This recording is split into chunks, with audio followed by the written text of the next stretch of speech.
What's up, Cerebral football fans? My name is Steven Hyder. This is Gate City Sports Channel.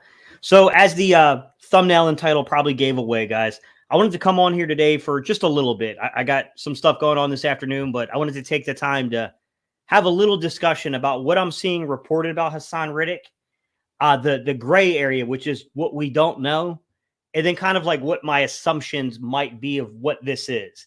Now, for some of you guys who just may be like, Steve, what are you talking about? I highly doubt that. I think at this point, most of y'all know exactly what I'm saying. Hassan Reddick was given permission to seek a trade. Now, what I want to start off from the very beginning of saying this is I don't know what that means per se, but I will caution this. Just because a player is given permission to seek a trade, that doesn't mean that like that's the final nail in the coffin. They're going to trade the player, or that the player wants out of the organization, wants out of the city. That's not always true. A lot of times what this is really about the agent in the front office and trying to come to terms with the contract. So I'm going to do what a lot of you guys know me for, which is to kind of break down the contract structure, why this might have gotten to the point of saying like seek a trade, and why this still might not mean he's going anywhere, or why once you get to the point of seeking a trade, it can go somewhere really quickly. So let's get into this, guys. Hassan Reddick, a couple years ago, he signs a 3-year, $45 million contract with the Philadelphia Eagles with a $14,215,000 signing bonus. I find that 0.215 be kind of, it's a little funny to me because, you know, the area code 215, you know what I mean? Like it's the Eagles do these little weird things inside the contract. Sometimes you can find that's one of them, with a $30 million guaranteed, valuation over the contract. So 30 out of 45 million works its way out to, me being a history major and not a math major. So take that with a grain of salt, guys. I think it's about like 66%, 66.6, I think, if because I'm just thinking, 15, 30, 45, it seems like it would be 66.6, just in my my P brain here as a history major. All right. What does that mean for the 2024 season, right? Because all these numbers, they look good on paper, right? Because that's the first thing a lot of us said when we signed Hassan Reddick, guys. We all said like, oh, that's incredible value for Hassan Reddick. Like, dude, that contract is highway robbery. We were all right. It was highway robbery. Hassan Reddick knows it. His agent knows it. The Eagles front office knows it. So what's the contention, right? I mean, the guy should be paid, blah, blah, blah, blah. So, like, what's the contention? Well, I mean, everything in football is a decision, right? Anytime you take money from your cap and you give it to a player, and then, you're detracting said money that could come to other guys. We have other dudes coming up on contract years. I mean, there's decisions to be made, right? What does the contract structure look like in 2024? Why might they have asked him to seek a trade to get the valuation? That's what I'm getting at, guys, to get your value around the league so we can then come back to the negotiating table. What are they looking at? First thing first, if you know anything about me in this channel, you know one thing I always tell you to look for when you're trying to create money against the cap. What I always tell you guys, tell me the guy who's paying highs counts the most against your cap. And then you start telling me what those base salary figures look like, right? The base salary is the thing that can be converted into bonus money. And then essentially what they do is they put it into lump sums down the road, right? You're kicking the can down the road on the payment. So then that way, basically, you can split that up over several seasons against the cap. Although the player gets the money up front, the organization doesn't have to pay the money towards the league's cap, except for in little succession years, if you will. So 2024, what's the base salary on Hassan Reddick, guys?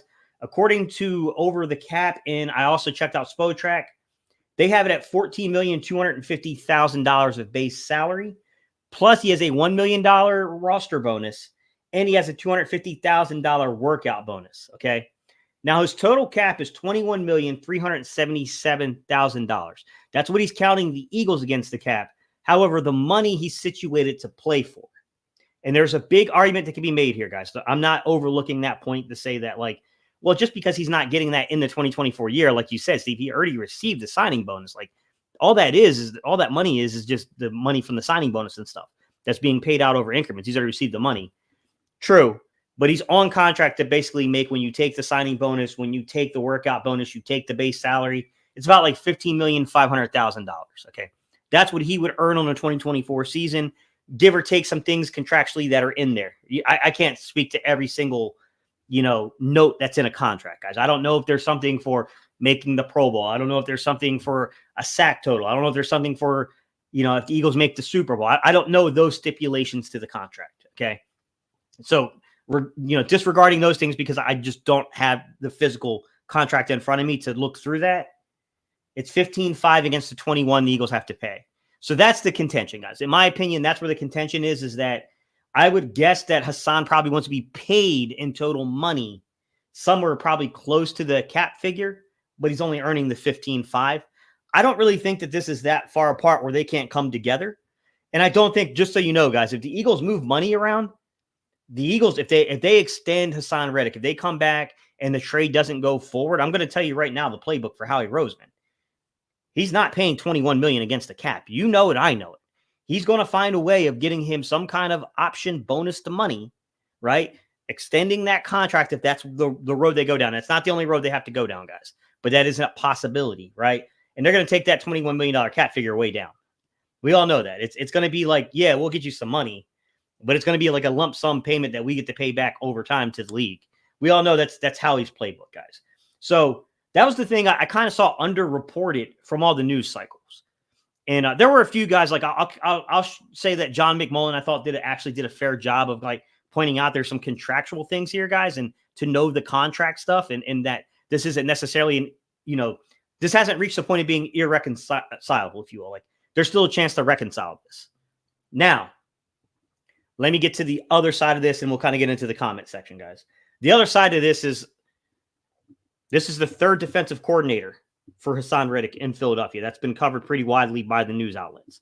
That's very true. And you never know how a guy takes to that. Like, I mean, every time you keep doing this, we can say that they're sticking in the same realm. It's not like his role's changing drastically between these guys. I mean, it's, okay, that's one side of things. We're on our third defensive coordinator. We don't know the relationship with Vic Fangio. There's no reason to believe that there's any kind of animosity between Vic Fangio and Hassan Reddick. I don't know if there's anything there, but let's just kind of talk a little bit about what happened towards the end of the season.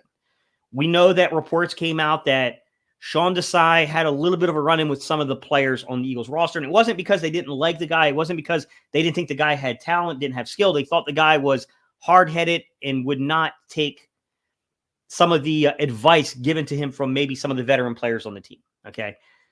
I'm not going to get too much into that, guys, other than to say that, like, I know Hassan Reddick's name was linked by other reporters.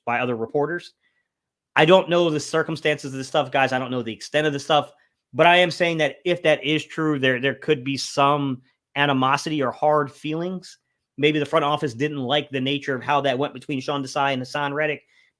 It's all speculation on that stuff, guys. We don't know truly, but that could be a reason. Now, I'm just saying, like, yeah, that could potentially be a reason to why, like, maybe they just didn't love the way that unfolded between coach and player, and maybe they just wanted to clear themselves of both things. I don't know. I think that's a little bit of a stretch because Hassan Reddick's a really good player. I think it really comes down to the finances. It's the money more than anything, but that is a potential possibility there that we don't know how those things kind of shook out, right? The other thing is that, I mean, look, they spent a first-round pick just last year on a player that they want to ideally play as an edge. I know that myself and I know other people have been in agreement with me that I think that you can play Nolan Smith as an edge, but I think you're underutilizing what this young man can be if you solely play him as a Sam on-ball linebacker, like just Hassan Reddick role, and that's it.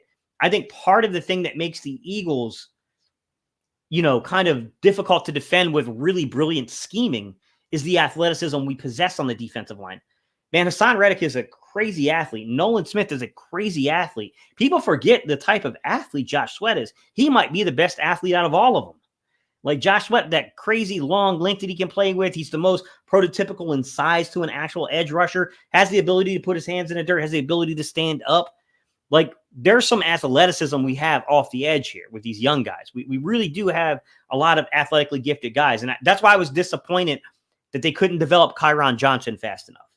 I don't know if they were able to get him back on the practice squad, bring him back. I don't know what happened to Kyron Johnson after he didn't make the 53 this past year, but he was another guy that I was like looking at from the athletic profile perspective of things. And I was like, man, like they're just stacking these crazy athletes out there on the edge. However, I will point out something that I noticed on the tape as I'm kind of going back and reviewing 2023. Down the stretch, we got really aggressive trying to get up the field and get to the quarterback. And at times we over pursued and we were taken on the edges through motion, through anything that basically got to outside zone. Anything that was outside zone, whether it was end around, whether, whether it was some kind of a delayed kind of handoff type format. Like if we over pursued it, we got beat quite a bit on the edges. And that is something that has to do with containment with the edges. And I don't think Hassan Reddick and these guys and Josh Sweat, which is disappointing because Josh Sweat is a really good run defender. I don't think those guys really lived up to the billing last year. I don't think that they did the best job at containing and making sure those things didn't get outside. That's something I'd like to see get better as the season goes on. And then the other thing to talk about here, guys, is that we talked about Vic Fangio coming in, right? We also got to focus on the fact that Clint Hurtt is coming in as a defensive line coach. So this is a new defensive line coach. I don't know the concepts that Clint Hurtt and Vic Fangio are going to cook up together, right? Some things that I would love to see the Eagles do is the old New Orleans Saints defense used to be such a good run defense, and they used to be such a difficult team. They weren't necessarily like really high volume sack numbers per se. I mean, they got some guys that put up some sack totals here and there, but I love the way that the old New Orleans Saints teams used to actually layer their pass rush. When I say layer, what I'm talking about, guys, is when you layer. So say you got, I know this is your right, but it's my left, guys, that I'm showing you right here. Say you got your left edge. So think your on-ball Sam linebacker. So think your Hassan Reddick, right? So say he's going to layer high. Well, then you got your right defensive end, your right edge player. Think your Josh Sweat. He's going to layer short. So you're kind of making it really difficult in the pocket for the quarterback to step up or step back. That's layering your pass rush. That's something I would like to see a little bit more done here in Philadelphia. I think we've definitely, over the last, probably almost 10 years at this point, guys, because you go back to Jim Schwartz and what we've seen here with these other two coordinators underneath Nick Sirianni as well. Like we get upfield, guys. Our plan is really to get upfield and disrupt. It's I know we ran a lot of gap and a half with Jonathan Gannon, but it's a lot of one gap stuff here. There's nothing wrong with one gapping, but you can do different things in containment for one gap. And that's something I don't see the Eagles doing a whole lot of, is layering the pass rush a little bit. I'm interested to see how this shakes out, guys, because I don't know that we have a tremendous amount of youth. And I want to bring up my guy, Unspoken Words. He brought up a point to me during last week's live stream where we talked about the defense. And he was asking me about Brandon Smith and if I thought that the Eagles were going to play him off ball or on ball. And I never really gave it a lot of thought, guys, to be honest with you. I don't know. I mean, technically, the guy can play all four on. It's really up to the Eagles to how they want to use him. From me and what I saw from him, he looks like an off-ball backer to me, but there's no reason to suspect that you can't use some of the same attributes that I was advocating for as an off-ball backer, to say that he's got the speed, the athleticism, the length to really play on-ball too, is that Sam kind of rush on-ball linebacker. Yeah, he could do that as well, guys. So that's an important point that Unspoken was bringing up that I want to bring back up in this video today, to say that there has to be a plan of succession here. If you're going to move on from Hassan Reddick, it's not just Nolan Smith, right? Like there has to be actual subsequent moves. We have to have actual impact players in the pass rush. And on the edges in particular, guys, I think we're full of a lot of 5 and 6, 5th and 6th edge players. I don't know that we got outside of Brandon Graham, and that's a big one. I don't know if Brandon Graham's coming back. I mean, I think he wants to play one more year, and that certainly helps. But I do think that Brandon Graham is getting to the point in his career that maybe he should be more of a 4th instead of a 3rd, to be quite honest. So, I mean, that's something the Eagles have got to really think about, right? The front office has got to really coordinate and plan this. Now, there's the obvious here, guys, which is we don't know the plans in free agency. What we do know is the Eagles value the crap out of the defensive line, and they have taken 3 picks in the first round in the last 2 years along the D line, right? With Jordan Davis to Jalen Carter to Nolan Smith. They spent that capital there, right? So we know that they value that. We know they've made free agent signings like Javon Hargrave. Like we know, Hassan Reddick himself was a free agency signing. Like we know that they're going to probably come up with a solution. It's not just going to be like, oh, we're just going to passively play this. I don't know the solution yet, right? I mean, I think the easiest answer is to kind of take a look at who has familiarity with Clint Hurtt and then who has familiarity with Vic Fangio. Those are the two guys, I think, when you're looking at the defensive line, those are the 2 things you need to know, right? How Vic likes to use his pass rushers, what he did in Denver, what he did in Chicago. Denver is a head coach, Chicago is the defensive coordinator, You can go back and look at what he did in Miami last year. I know the kid Van Ginkel, or whatever his name is, he normally gets tabbed as like a linebacker, but he played a lot of rush edge too. So, I mean, he's a young man that they could be trying to get in here as kind of a depth piece, if you will, that can play on ball and off ball. linebacker for them. So, I mean, it's going to be interesting, guys. I mean, I'm a little hesitant to think that they're going to go first round on one defensive line for 3 consecutive years. I think that's probably a little bit of a stretch, but I also think it depends upon, like, it's easy to say those things in like February, right? But we don't know the way the draft's going to shake out come April. So, I mean, some of it has to do with like who's available, where you're picking, and what you can get. And the fact that if you have a need there, then, I mean, need has to be part of the evaluation there. You can't say like, oh, because we've taken 3 players over the last 2 years along the D line, that means we're not taking a 4th player in 3 years. It depends on what's available there, right? I mean, I think there's some arguments to be made. All right, guys, let's get into some comments. Let's talk a little bit. It's going to be interesting, guys. This is going to be a very interesting offseason for this Philadelphia Eagles team, man. What's up, Ken? How you doing, man? Born alone, die alone. What's good, man? How you doing, bro? Truancy, what's good, man? Hope we do keep highs. I hear you, man. What's up, Drew? How you doing, buddy? What's up, Some Black Ninja? How you doing, buddy? Yang Gang, what's up, buddy? He says, Steve, what will our front 7 look like in Fangio's defense? Where will Reddick and the other guys who lined up at defensive end last year line up in Fangio's new defense? Thanks. So to be honest with you, if it's a true Fangio style defense of what we've seen in the past, it's not going to be that different in terms of the way we play our fronts. It's going to be pretty similar to what we've seen. Jonathan Gannon modeled his stuff after Vic Fangio. He did the best he could. To be honest with you, Vic Fangio's coverages were different than Gannon's. Gannon was a little too heavy in the quarters, where Fangio starts on the quarter shell, but plays a lot of cover 6 and cover 8 off that quarters. So that part of it will be new, but that's the assumption that what's been in the past, Yang Gang, is going to be what he brings to Philly. And I don't know that because I've never seen the combination of Clint Hurt as a defensive line coach with Vic Fangio as a defensive coordinator. Those are some different styles there, right? Coming up underneath Pete Carroll and, Clint Hurt's defenses in Seattle, they ran a lot of like what we call a 4-3 under or 4-2-5 in nickel. We're under, which has to do with the way you align your 3 technique, guys. Your 3 technique in the under is going to be on the weak side there, and he's going to be normally matched up on a one-on-one over one of the guards. And there's going to be a lot of communication with that will linebacker. The will linebacker and that 3 technique, they got to be in coordination with one another. So, I mean, that's, if you get to something like that, that could stylistically be different, Yang Gang, but I don't know. Until we see it on film, we're just making assumptions based upon previous film.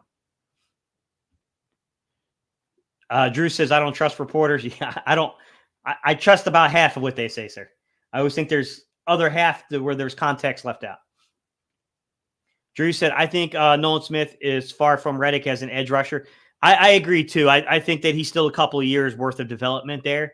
I think that he's definitely an effort guy. I think he can be unique and he can be very useful, especially as the third edge, a guy that you could play, stood up over the zero. You could put him up in the B gap. You can put him out there and flex him out there like Hassan Reddick and Josh White. Like, if you're using him like a guy that you're playing Where's Waldo with on the field, I think he could be a very good player. I think he can play some off-ball for you. I think he has the movement skills on an off-ball linebacker. Not that he has the experience, but some of that movement ability resembles a really good off-ball linebacker who can cover a lot of field. I would love to see them get more creative with the use of Nolan Smith personally. Defensive ends used to be good run defenders. Now they're called edge rushers. BJ is a great run defender. I agree with you, Soundbones. Yeah, that's, I think, a very true statement.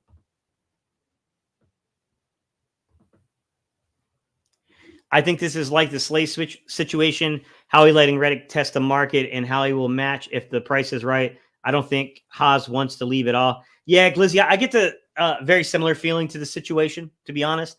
I think this is about, like, it can get to the point of no return. I think we all acknowledge that someone comes out here with a crazy offer for Hassan and they're going to give this dude a major contract. Like, I mean, it can reach that point, and Hassan is a good player. Like, there is a chance that we do reach that point, but I do think the intent is to gauge the market and then try to, you know what I'm saying? I think how we feel strongly about what the market is, I think Hassan Reddick's agent feels strongly about what the market is, and those are differences.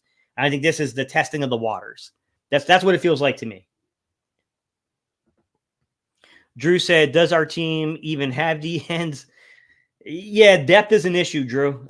It's definitely an issue. Bobby Boucher, he said, there's so many edge rushers you could get on cheap deals. This is a good move.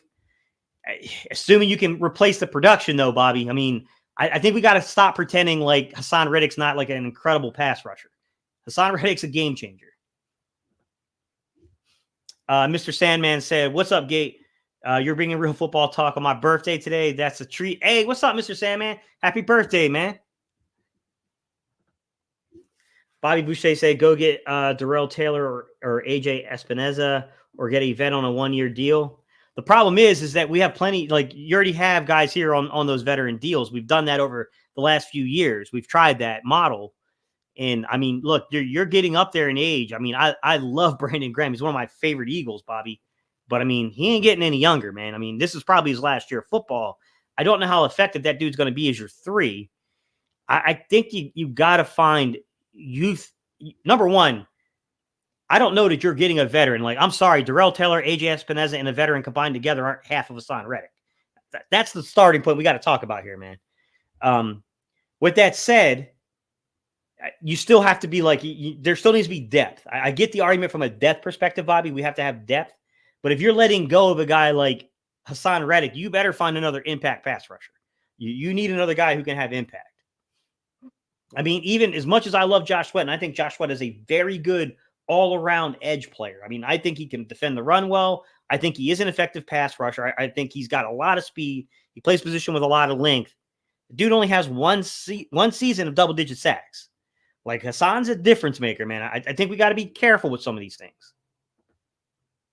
If the Seattles let Darrell Taylor go, Darrell Taylor, my bad, buddy, go, that would be my guy. He worked with Clint Hurt. I mean, they might go that way in terms of a veteran option, Bobby. Anytime there's a dude that has connections back to the defensive coordinator or the defensive line coach in a specific situation we're talking about, then sure, you have to look at that. But still, though, but he's an RFA for the Seahawks. Yeah, so I don't know. They'll have to see there, man.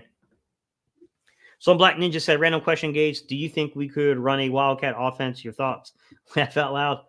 I don't love, situationally, sure. I don't love the Wildcat offense just because I think, unfortunately, with the Wildcat offense, I think it's just a little too easy to get +1 in the box on you and eventually slow it down on you. Also, it takes a toll on your guys. It's a lot of run. Like, now, do I wish the Eagles rotated more into a heavy run offense, especially in early downs? I do. But I mean, I think it's like situationally, some Black Ninja. Like, it's about how you do that situation. Like in a 2-minute drill to where you're just trying to kind of clock some stuff and you got favorable field position and you want to make sure that that offense isn't getting the ball back with, like, you're not going to go down score and then give them like 38 seconds left on the clock. I kind of get some of the arguments based around that. You know what I mean? Like, sure. Didn't Clint Hurt work in Chicago with Fangio? Drew, it's a good question. Let me take a look for you real quick, man. I don't know off the top of my head. Let me take a look and see what his coaching tree was. I thought I heard someone say that too. Yeah, he was an assistant in Chicago. Let me see what year it was. 2014. He was the assistant defensive line coach. And then he coached outside linebackers in 15 and 16. So, I mean, yeah, it looks like he would have had some overlay with Vic Fangio there. So that's right around the Fangio era, would have been around that 15, 16 mark, I think. Let me, I think you might have a point there. Let me take a look real quick, though. Yeah, 2015 to 2018, he was the D coordinator for the Bears. So, yes, there was overlap with Clint Hurt, which probably makes sense to why he brought Clint Hurt on to the staff there, Drew. Because obviously, if he's worked with him for 3 years in Chicago, first as an assistant, as assistant coach on the D line, then coaching the linebackers, outside linebackers, and Fangio's system on the outside linebackers, we all know what that is. That's still rush edges, to be honest. So, I mean, yeah, he's definitely got some experience there. It's probably why there's some comfort with bringing him in here. Totally agree. Thought they should have gotten creative with Nolan Smith, even Spy. Yeah, I mean, use the athleticism, right? Why don't they use the athleticism at times for the guy? I don't know, man. It's weird how they don't do that sometimes. Palacero said Broncos put Surtain on the block and the Eagles are active. I do think that it's very important Eagles fan. I think it's very important that Vic Fangio has a lockdown corner that makes his scheme really, really difficult to defend. And obviously the bonus points being that, Surtain has played inside of Fangio's scheme, of course. The other one is the young man that plays for the Bears. I don't think he's a Fangio guy, to be fair. I don't think he played for Fangio. But gosh, what is his name? The young man for the Bears. Let me take a look real quick, guys. They got a really good corner out there too in Chicago. And I mean, man, I really wish that they I wish the Eagles had put more resources in. If I'm being honest, I wish they had put a little bit more resources in to the secondary. I like what they did last year. I love the fact that they got aggressive, traded back up into the very early part of day 3 and took a defensive back like that. Obviously that was a step in the right direction, but I just feel like they were running this scheme that's so dependent on the secondary. And I mean, they did a lot of things to kind of mix it up in terms of like, what they were doing from the veteran standpoint, like bringing these veteran guys, paying money to get these guys in there. But it's like, man, you should have made more of an investment, along with some of the younger guys. Jalen Johnson is who I'm thinking of, guys. Jalen Johnson from the Bears. Obviously, like, don't get me wrong, Patrick Surtain's on another level, but I like that young man out there for Chicago too. I think he's a hard-fought physical player. Jalen Johnson is. I know he's coming off an injury, I believe he is. So, I mean, of course, you'd have to have an evaluation there with him, but I just love the way that young man plays the game. Jalen Johnson, he's physical, gets out there, he mixes it up with receivers.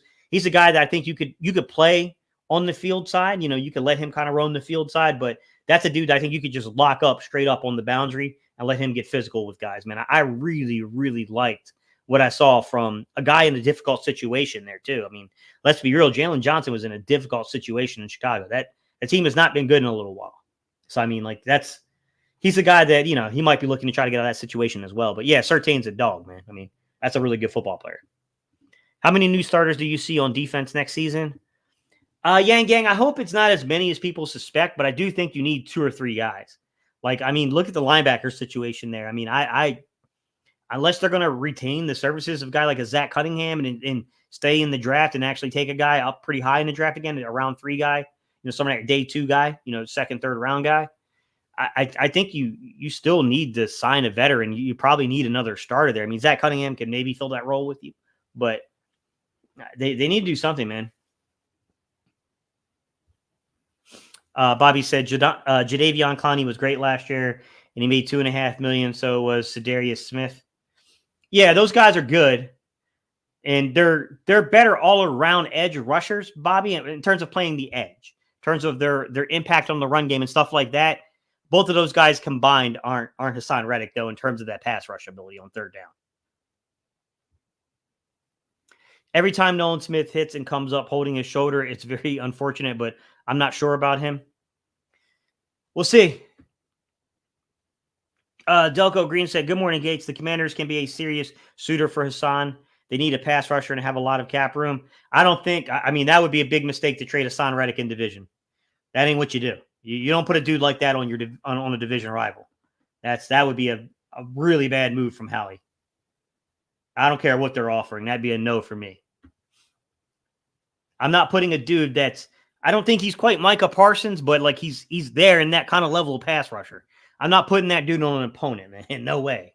Not a team I got to see twice a year, no matter what. Yang Gang said, is there a coach that physically is more intimidating than Clint Hurt? I don't know, man. I don't know. Yo, Gates, what do you think about Wilson from NC State and Verse from Florida State? From Florida State, you're talking about Verse? Wilson is a really good ball player, man. He's got a lot of – if you go there and you look at his underlying stats, you're going to be impressed with him just because the dude was super productive, born alone. I mean, the guy was a really productive linebacker at NC State. Early on in his career, though, he had a lot of injury concerns. He had a lot of stuff with like a shoulder. He had some knee stuff. Seemed to have been pretty healthy over the last couple of years. Incredibly productive guy, man. I mean, I think he has like 49 tackles for loss in his career at NC State. He had double-digit sacks. I mean, the guy's definitely made plays on the ball. He's got some interceptions to his record. Like, I mean, he plays really well in space. He is an inside stacked backer. it's really injury history. It's the injury side to that. I mean, there's some rumors. Listen, I don't know if this is true, Born Alone. I haven't seen this young man test personally.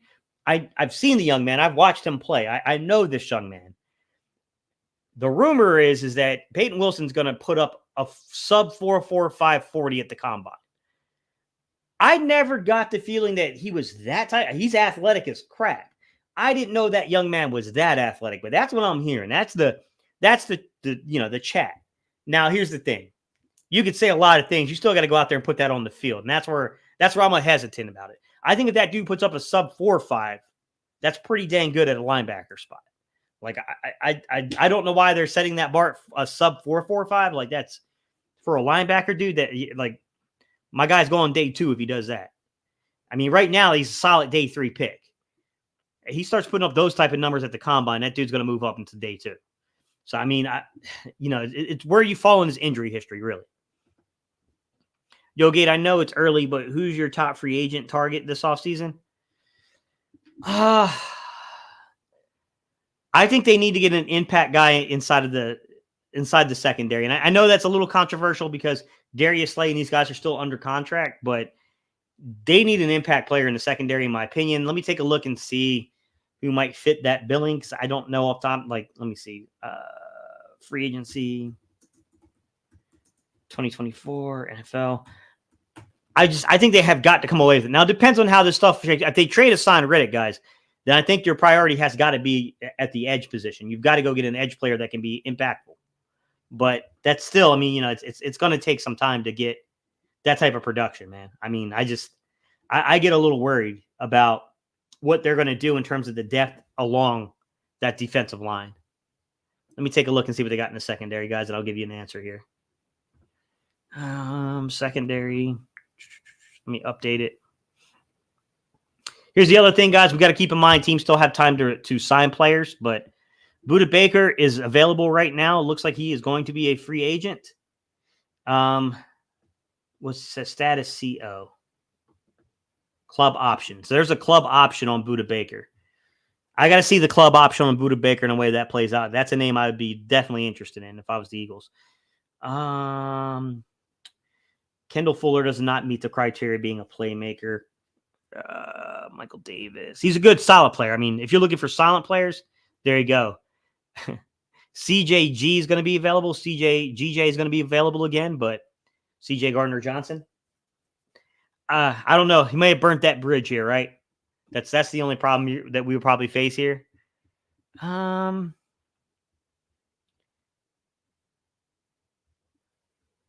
Kearse is getting up there in age. He's 30.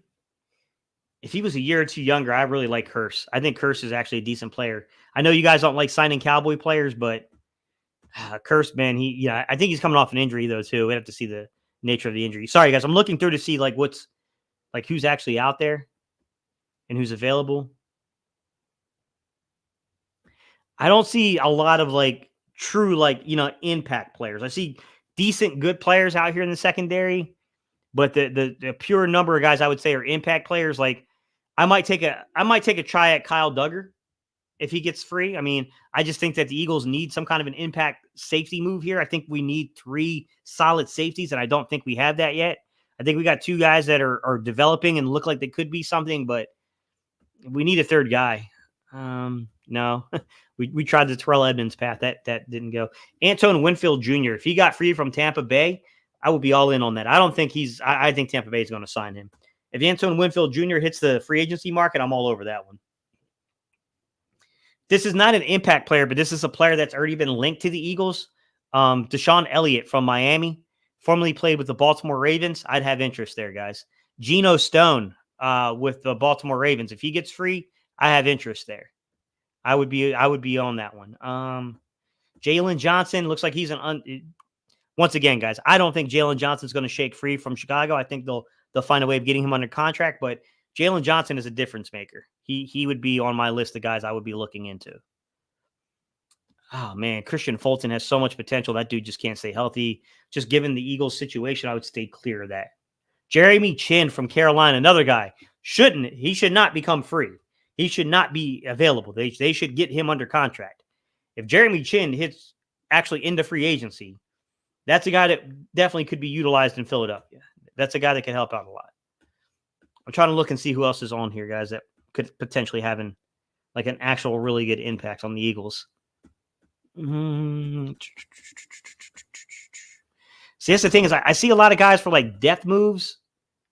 Like this is another one that bothers me, right? We had Kendall Vildor on the practice squad the entire time that we were struggling to get a competent nickel corner in, and they never used them. The Eagles do things sometimes that ticks me off. L'Jarius Sneed. If L'Jarius Sneed is not re-signed by Kansas City, I would have serious interest in L'Jarius Sneed.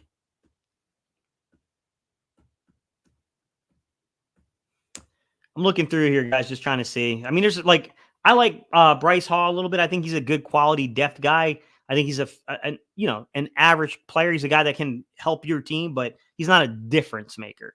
That's the problem. There's a lot of dudes like that caliber, that are good, solid players. They're not difference makers. There's very few of the difference makers on this list. So, yeah, like L'Jarius Sneed, Jeremy Chin.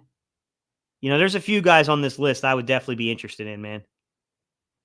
Yeah, I mean, I really think the Eagles need to do something in the secondary. Sorry, guys, I'm leaning in. It's like because I'm trying to like read the list of who's out there, but we just don't know who's going to be available. I mean, that's the short answer to kind of a complicated, question is I don't know, man. I don't know who will be available. That's going to be the problem, man. Yeah, I mean,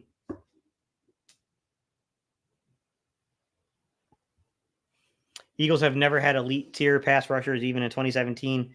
We've had elite rotations of good rushers. Hassan is the first elite guy we've had in years, and we got him for cheap. Bobby, I must be older than you because I remember my youth, and I remember Reggie White. I remember Seth Joyner. I remember Clyde Simmons. I remember the Eagles having elite pass rushers. I would also say that Trent Cole was more than a rotational edge. We've had better tier than that. But I get your point about if you're saying tier 1, meaning the Reggie Whites, that the top 5-6 guys in the league. But I think we've had better than just rotation. I think that's underselling the talent we've had at times.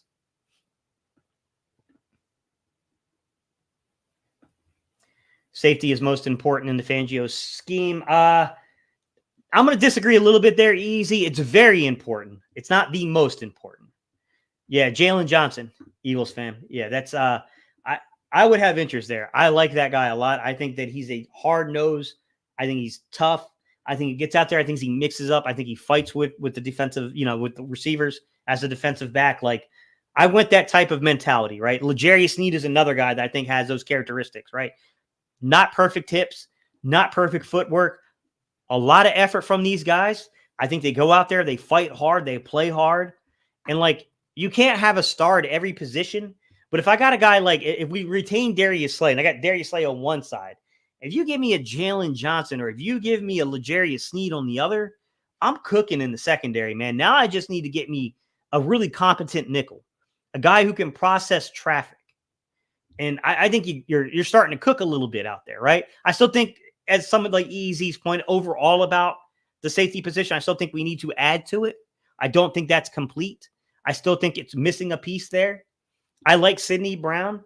I like Reed, Battle Reed, my guy Reed Battleship out there. However, I still think you need something. You're still missing something in the secondary, man. They just are. They're still missing that guy that they can bring down and can cover over top of really good tight ends, right? I mean, even, as much as we dogged what happened during the course of the season, like, man, as soon as Edmonds got moved out of there, I noticed that we were a little bit more competent covering those tight ends. Now, we still got taken a little bit, but there was a competency jump, no doubt about it.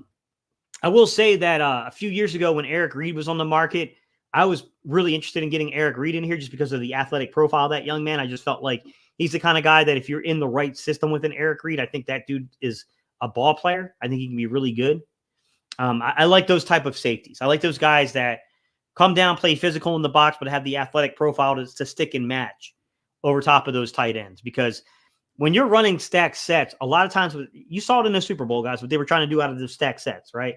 They're trying to get you stacked, and then what they want to do off that stack set is they want to get that back receiver, their shifty, their elusive guy, matched up on like a strong or a free. They want them on a safety, so that way they can try to beat them. Like, You need a movement guy, man. I love Blank, man. I think Blank's a good player. I don't think Blank's the right guy coming off a stack set, picking somebody up that's shifty and elusive. I don't think that's his pedigree. I don't think that's where he needs to be, right? And like, I think Sidney Brown has the speed. He's got the movement. He's got the hips. He ain't got the knowledge. He ain't got the footwork yet, guys. He's not there yet. I mean, the underlying athleticism is there with a guy like Sidney Brown. The skill set's not there yet. So, I mean, like, I think that if you could find a guy that's hopefully Sidney Brown's going to eventually elevate over, he's going to be that dude. He's going to be way better. But that guy that's just competent right now and can help you out in those situations, right? Especially from the fact that, like, you don't want to limit yourself, guys. Like, what if we want to play some big nickel? What if we want to play the giant diamond? We want to use these extra safeties when we're going 5 or 6 defensive backs. You don't want to be hindered by that. You don't want to be hindered where you don't have a guy to use as a third safety. It's just from like a schematic standpoint, it's limiting what you can do. I just don't think our front office wants to commit $25 million to one guy on the line versus depth. Fangio gets production without stars at edge. He traded Von Miller and had the number 1 defense after doing it. He doesn't go deep though, Bobby, to be fair. I love Vic, but Vic don't make a deep run in the playoffs, to be fair. I'd keep Cunningham, dude, was really solid. Yeah, I think he's like Cunningham, Zach Cunningham, when we signed him, if you guys remember, Eagles fan, I was a fan of that signing. I thought that he just had the attributes. Like, for me, at the linebacker spot, there's a lot of attributes I look for. And I do admit that I like guys like Nakobe Dean. I love the moxie of that kind of guy. But it's all instinct. A guy like Nakobe Dean is functioning off of pure instinct and athleticism. But when you get a guy like Zach Cunningham, there's a little bit more to the prototype there, right? There's the idea of having those above 34-inch arm reach, the above 80-inch wingspan. And why that's important, guys, is when you're getting these big, heavy offensive linemen up on you, you want to be able to stack that guy and shed him, right? You got to stack him, keep your eyes on the ball, and be able to shed him and get to the ball. And, like, you don't see it too much anymore in today's NFL, number one, because you're just not getting 250-plus pound linebackers very often, right? The days of, like, the Kirklands and all those guys are, even Trot, those days seem to be kind of gone. But with that said, you still need to have, like, that link to play with, man. You got to be able to play a little bit there. And I think that the Eagles have a tendency to get these guys that are instinctual. Like, I would even go to TJ Edwards, who had the frame, he was about 6'2". The prototypical guys is like 6'3" with over 32 and a half. And some teams are really at that 33-inch arm mark. That's like the line of demarcation for that is around like 33 inches, but it's like 32 and a half to 33 inches, basically, is where teams look for that linebacker spot. 6'3", about 235, 32 and a half, 33-inch, arm reach. That's like the prototype, or like the bottom area, right? That level that most teams look for in terms of draftable. Mind you, they'll take chances on guys, but we're talking about draftable assets at a certain round valuation. So you get a guy like TJ Edwards, he had 6'2", 240-ish, pretty close to the physical size, but even TJ was like, I think he was less than 32 inches in the arm reach, man. He was a lot of instinct. TJ was very good at reading and diagnosing the play, and he was strong. Although he was shorter in the arms, TJ had a lot of strength, and he can get there and shut down the run. But that was still a lot of instinct off of TJ. When you get a guy like Zach Cunningham, you see a little bit more of the attributes come into play to how he can actually stand up an offensive lineman and clog up that space. And then you saw early on in the season how effective that run defense was like that. Now, I don't think that he held up very good down the stretch, and I think the Eagles are partially to blame for that because of depth. I think they tried to. For a while, they were like, oh, look, we got both these guys back healthy. So now we got Zach Cunningham, we got Nakobe Dean, and then we got the was it a young man's name we signed off of Chicago? He's with the Raiders. You know what I'm talking about, guys. They had that 3-man rotation for that really small period of time, and then that got detracted because Nakobe went down, and then, I think things kind of spiraled for them at the linebacker spot down the stretch. Depth, man. I mean, they went in, 3 active guys? They went with 3 active players. Now, they kept a couple of veterans on the practice squad, but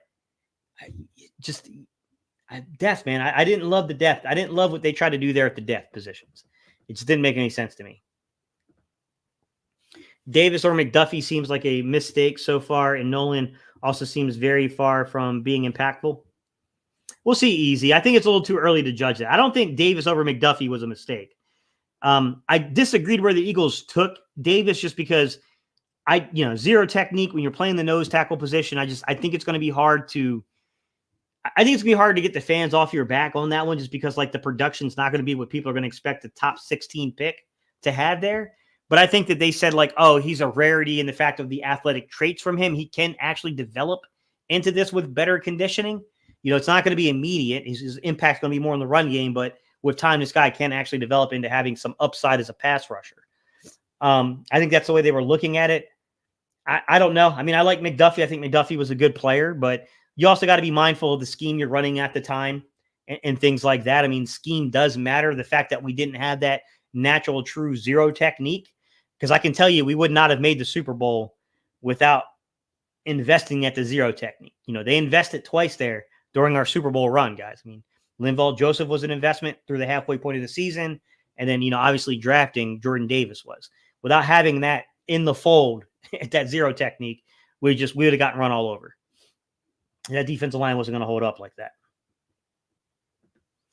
Your thoughts on Peyton Wilson? I kind of talked about him a little bit earlier, Yang Gang. I'm an NC State guy. I love the guy, man. I've watched him play for a few years now. Really, really productive. If you want a guy that you're just going to be like looking at the underlying stats on the guy, and you're going to go, oh man, look at this dude. This dude is so freaking productive. I like this player a lot. He's your guy. He's going to be super productive, man. I mean, he's got like 49 tackles for loss over his career. He was double digit in sacks. A guy I can't remember how many interceptions he had, but I mean, he definitely made some plays on the football. I mean, the guy definitely, he's going to look impressive from the stat sheet. He had some early concerns in terms of injury, history early on. First couple of seasons in at NC State, he had some shoulder and knee stuff going on. He's expected to test really well. I told you what people were telling me. They're telling me this guy's going to run 4.45 sub. I don't know about that. I got my hesitations, but if he does that, man, I'll be here to celebrate, because I like the young man and he's a really good kid. But 4.45 at the linebacker spot's tough, man. You're not getting a lot of dudes doing that. If Peyton Wilson puts up a sub 4.45, he's going high in the draft. Right now, I think he's a day 3 guy, Yang Gang. I mean, my instincts tell me that's a day 3 guy. If he runs a sub 4.45 and tests like an athletic freak, well, I mean, teams are then going to start probably overlooking some of the injury concerns. Not everyone will, but you're going to start having some teams that's going to come down to like, okay, what does he measure at the combine in terms of the height, the weight, the arm reach, all those, teams do have these things that they look for. So how does he come out in terms of that? All that stuff's going to be important. So, I mean, it's hard to say the exact value, but we got to see what he comes out in terms of the testing, what he comes out in terms of the measurables. And then we got to see how what comes up about the reports, the injury reports. Because even me, I'm connected to NC State, guys. I don't have all the factual information about Peyton Wilson in terms of the injury history stuff. So what do teams start discovering? Those are I can't predict those things, Yang Gang, in terms of the round valuation, but right now he's a day 3 pick from what I'm being told, with the potential to, depending on how those physicals come out, depending on how those measurables come out, this guy can definitely elevate into a day 2 pick, 2nd, 3rd round type valuation, probably 3rd round. But yeah, I mean, he has an outside shot at getting himself into pretty serious consideration for day 2. Some Black Ninja said, I think we need to take a serious look at Jeremy Chin in free agency. I like Jeremy Chin. That was Mike's guy. Mike was a big Jeremy Chin guy during the draft. Philly Mike. Gleason said, I would love to get a big number 69 for the Chiefs to replace Fletch, but he might be out of our price range. Yeah, I would say that I look at the interior defensive line. I think it's going to hinge on Jalen Carter. Jalen Carter's development is going to be the big thing, Glizzy, in my opinion.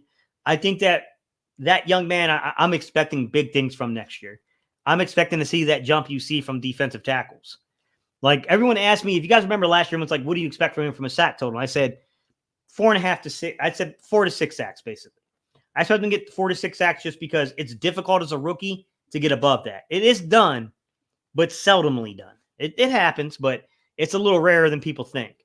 However, man, you start seeing that 2nd and 3rd year jump from these defensive tackles. That's when these guys, I mean, the true pass rush ability starts to show with some of these guys. So, the conditioning is going to go up for him. His experience playing these guys is going to go up. You already heard him saying that he's been taking tape in on his opponents. Now he's got a full offseason to see who's on the horizon on the schedule and to get himself ready to break down their technique and get after it. I think Jalen Carter, like, that's going to be the guy to watch next year, man. I think he's going to eat next year. I think he's going to be a really good player. I think Jalen Carter, I actually like the interior defensive line in terms of Jalen Carter. I really, really like Milton Williams. I know we got to figure something out contractually there with Milton Williams. And I do think Jordan Davis is going to get there.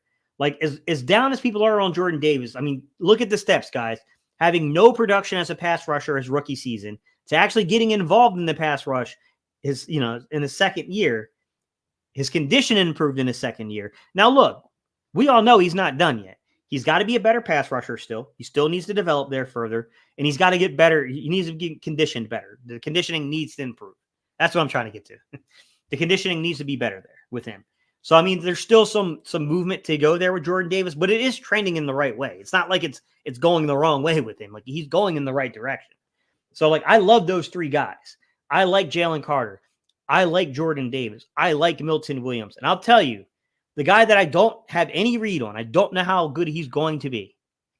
But I do like this young man. And I do think it is worth paying attention to with the Philadelphia Eagles in terms of what happens in the future, because no matter what people think, seventh rounders in terms of like your interior defensive line and your offensive linemen, when you're looking at those interior offensive linemen in particular and interior defensive linemen in particular, when you get into the day three guys, for some reason, out of all the spots, that's where you can actually like get a guy that surprises everyone, right? That's the guys that can kind of come up and like shock you with how productive they actually become.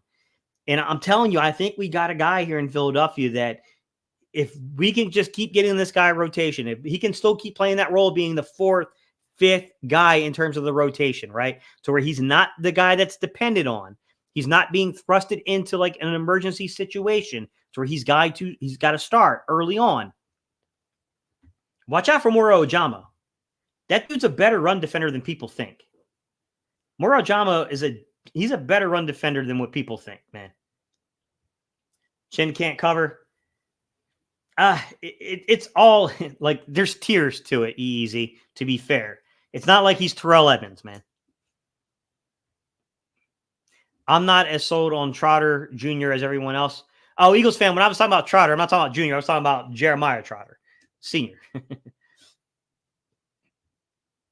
Cunningham can't stay healthy. I mean, Ken, to be fair, he was fairly healthy this year, man.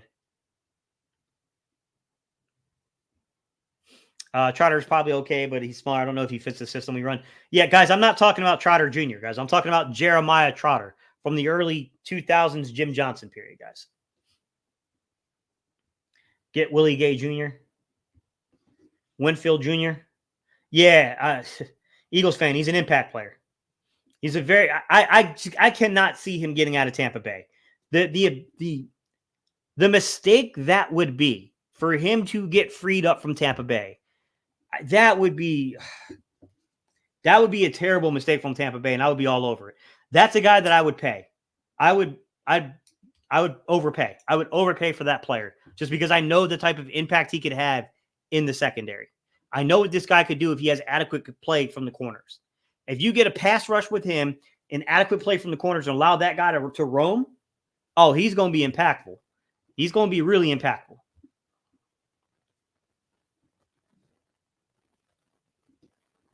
Mr. Sandman said, Howie normally likes to fill all the holes or as many holes as possible, right? In free agency, then take talented players in the draft. Yeah, I think that's always been the draft philosophy to an extent. I think we've gotten in trouble when we reach for need.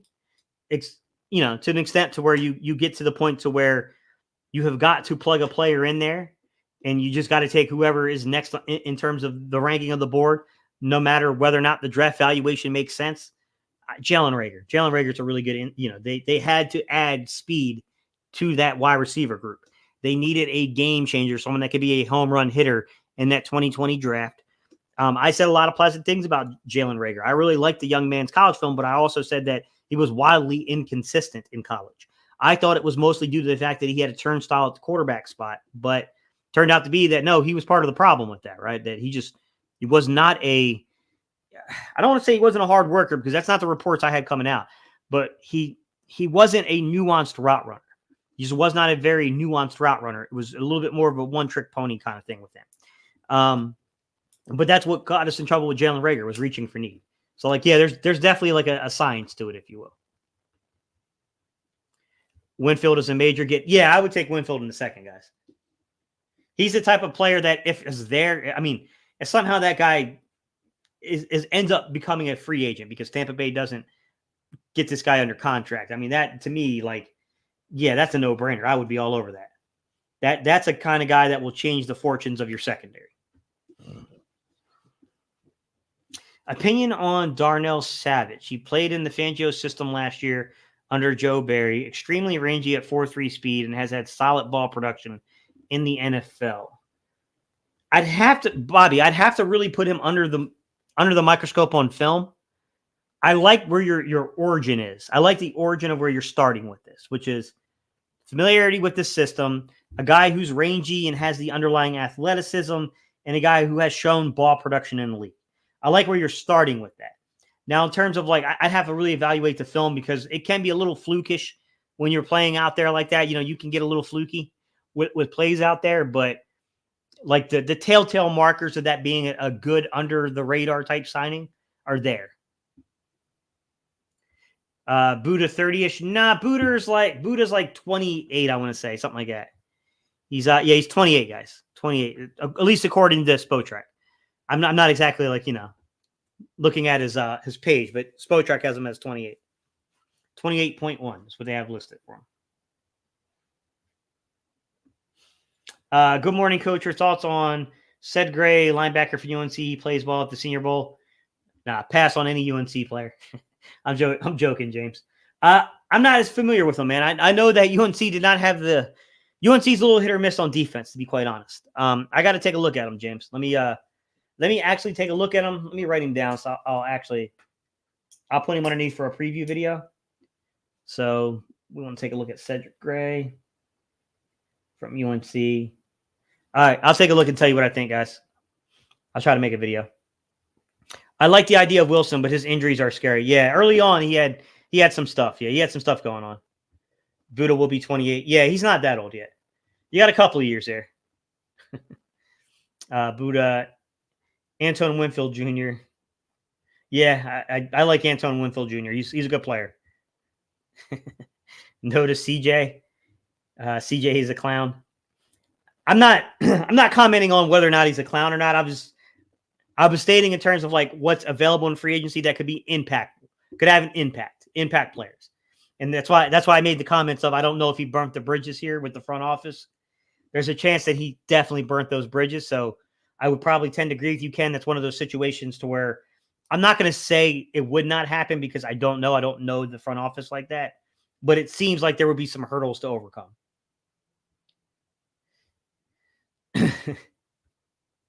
I like Winfield Chaos, the Filthy Satellite. Yeah, Winfield Jr. is a good player, guys. He's an impact guy.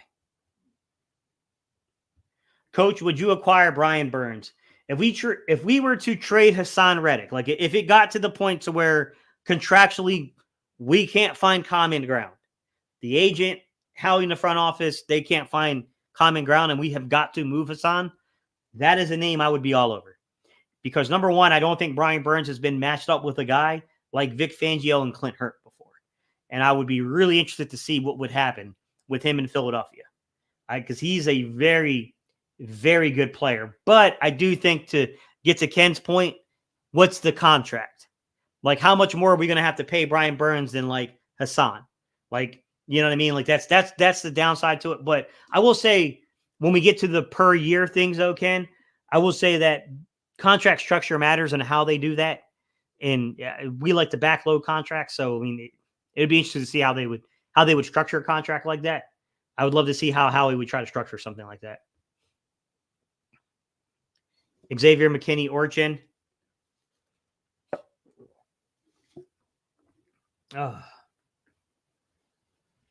Winfield could be available if they have to franchise Baker Mayfield. I don't think they let go of Mike Evans and both linebackers, so Winfield could be let go. Bobby, if he's let go and he hits the free agency market, that would be the guy I would be targeting personally. And I know that I'm a big guy that believes that you've got to get Vic Fangio a competent corner. But I also think that you still have Darius Slay. I don't know what the heck happened last year. I'm hoping something comes out and we find out that James Bradberry needs surgery, because I've never seen a guy fall off a cliff the way he fell off a cliff. But I still think you could potentially get a guy that's competent to come in here that may not be as front tier as some of the other names that were thrown around here. You know, you can get a guy that is competent, a guy that will do the job in a solid nature, that's not going to completely expose your coverage and be fine there, and then get a really good back player on the back end there. So, I mean, I do think there's some compromises that could be made, Bobby. But I don't know. I mean, Winfield's a true playmaker. Like, that's a guy that, if the decision was mine, I would be in on that play. I would be in on making that play in terms of free agency, man. Can Chin cover? He's a bit bigger. He's athletic, man. Chin's got the underlying athleticism. In terms of it depends on how you're playing your coverages, guys. I mean, the way you play your coverages has a lot to do with it, right? That's part of it, guys. I think they keep one linebacker because of Bowles' system. Keep Evans and franchise Baker to get another year to look at them. They are over the cap right now. I'd have to take a look, Bobby, at their actual cap situation, because, like I said, just like the Eagles, I don't know. I don't know their front office's strategy, but generally speaking, the cap is very malleable. It can be bent. It can be moved. There's normally things you can do contractually to create cap room. So, I mean, I would assume that they probably have some stuff like that in the works. Jair Alexander could be available. Good player. I like Jair. He's a good player. Probably not what he was 2 or 3 years ago, but I mean, he's, you know, if you're talking about getting a solid veteran in here that can play the ball and can play, you know, above his size, he's got longer arms for a shorter guy. He's kind of funny. That's one of the interesting things about Jair Alexander. He's built a little bit like Steve Smith, but he's longer arms than Steve Smith did. Like, he's definitely an interesting guy, more athletically gifted than Steve, to be fair. Like, Steven Nelson, my bad, guys. He's a little bit more athletically gifted than Steven Nelson. I don't mean to make that contrast as if, like, just because their size and weight profile is similar, that means that, like, no, I mean, there's different athletic profiles there, but yeah. Xavier McKinney. I honestly doubt they sign a free agent corner. I think it's going to depend upon what they do with what they got with these veterans, Ken. I don't know what they're going to do with James Bradberry. I don't know what they're going to do with Darius Slay. I mean, that domino has to fall first. You know what I mean? Like, those dominoes have got to fall first. And if I know Howie, even if that domino does fall and they June 1st designate somebody here, whether it's trade, cut, whatever it is, you're probably not going to see that move until the second half of free agency, until things have kind of settled and then they reevaluate the veteran market at corner, unless they find a trade partner. Ken, I think that's the curveball, is to always watch out for that trade partner, that trade aspect of things. I don't see the Eagles paying Winfield $18 million a year, though. Yeah, he's going to get Jesse Bates money. He deserves it, but we'll see. I mean, it's going to depend upon the market, right? I mean, it just depends upon the market.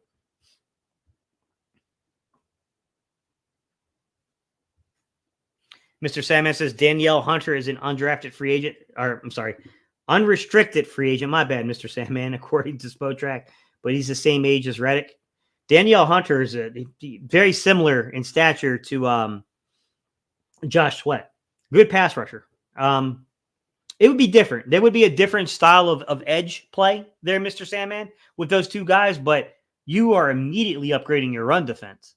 I don't know that I would think that. I don't think Danielle Hunter and I don't think that Josh Sweat are as natural gifted on those third down pass rushes as Hassan, but those are competent guys. They're competent guys that can play the run.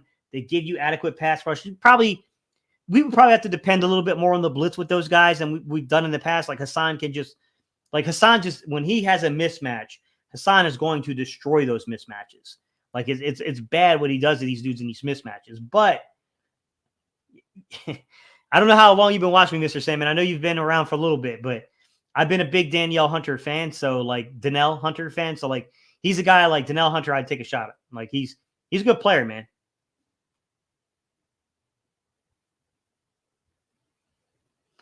Bobby, I agree. The free agent safety in Miami is probably their target. Yeah, that's who That's what I was talking about earlier. There's a couple of good players here, actually, that they could probably get at a fair price, depending on what shakes out from free agency. I mean, Jordan Whitehead's going to be available. We'll have to see how that, kind of works out.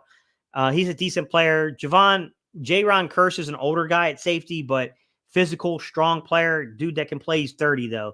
So, I mean, you're definitely not moving backwards in the youth movement, if you will. Darnell Savage is out there from Green Bay. Still a younger guy. He'll be like, I think, 27 once the season starts. Still got a couple of years of youth left in him. There's some guys out here that are decent players that they can get at the safety spot if they want to invest there. I know Detroit's not thought of as having a good secondary, but I do like Will Harris there. I think he's a guy as a third safety is a good role. He'd be a good role player here in Philadelphia. Xavier McKinney he looks like he's going to be a free agent this year. A lot of you guys have brought him up. Kyle Duggar, he's older. I didn't realize how old Kyle Duggar was. He'll be like 28. But he's not over the hill old. But I mean, Duggar could be a guy that potentially they have interest in. I don't know how they feel about him. I mean, that's something we have to see. He's a low-key signing, right? Nick Needham from Miami, he'll be available. He's a good player. But Deshaun Elliott is the name that I've heard the Eagles have interest in. He is the Miami guy. I played at Baltimore previously before that. He's younger. He's the type of signing they normally make, right? I apologize, guys. He's a little under the radar. He's young, got a little bit of years left to him. He's got that Rodney McLeod kind of feel to him. Like he's got that Rodney McLeod level type, that feel to him, man. I want Cooper DeJean.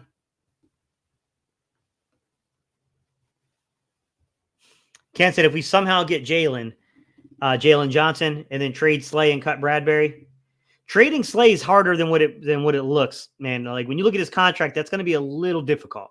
Someone has to don't get me wrong, for the Eagles is difficult, not for the acquiring team.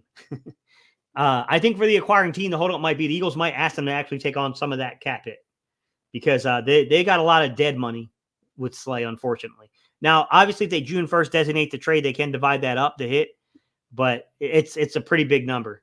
I do think that Bradbury's the guy that I suspect if there is movement, he's the guy contractually, when you break down the contract and how easy it is to get out from under it, I do think it's a little easier with Bradbury to get out of than Slay. Neither is insurmountable just because there's not a lot on the base. So an acquiring team, if the Eagles are just willing to eat a lot of that money, they got a lot of dead money they'd have to eat.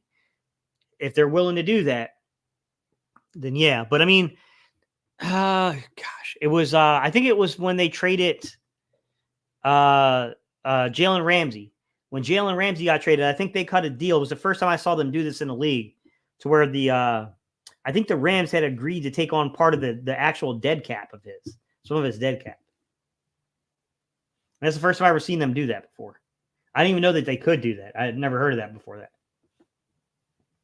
I feel like Reed is fine as long as he's the only slow guy in the secondary. Yeah, I don't think he's like Bobby. Like when I say that, I probably should clarify a little bit. I don't think he's overtly slow, like he's bottom of the third in terms of safeties. I just don't think he's particularly explosive. I don't think he's a truly explosive, quick twitch, fast guy. Average guy. He's an average speed guy out there. I think a lot of it is built upon he's really good at taking angles and he's really good at instinct. He picks up the instincts of where the play's going. I think if he gets out leveraged, though, then yeah, you see that become a little bit of an issue there. Need a playmaker. Patrick Mahomes just won a Super Bowl without any great wide receivers, a strong O-line, tight end, and defense. Can Hurts survive without great wide receivers?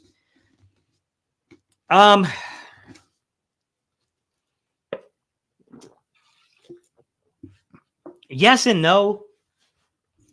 I think the defense is the bigger aspect of that, Mr. Sandman. I think we've seen Hurts take a game over that's been slow offensively and we just haven't been productive and win the game.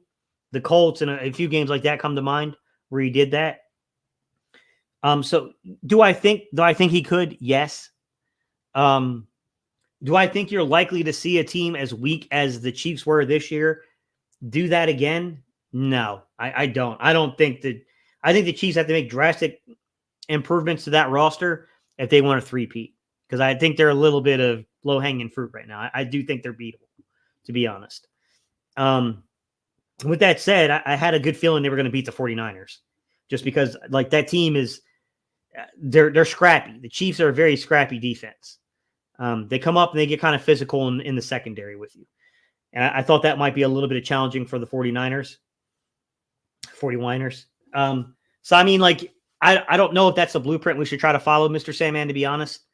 Um, I, I would stick to trying to keep offensive pieces around just because, I mean, if you gave Pat Mahomes, A.J. Brown, and Dallas Goedert, and you gave him, Devontae Smith, I mean, that offense with Andy Reid, that offense would be pretty dang hard to stop, man.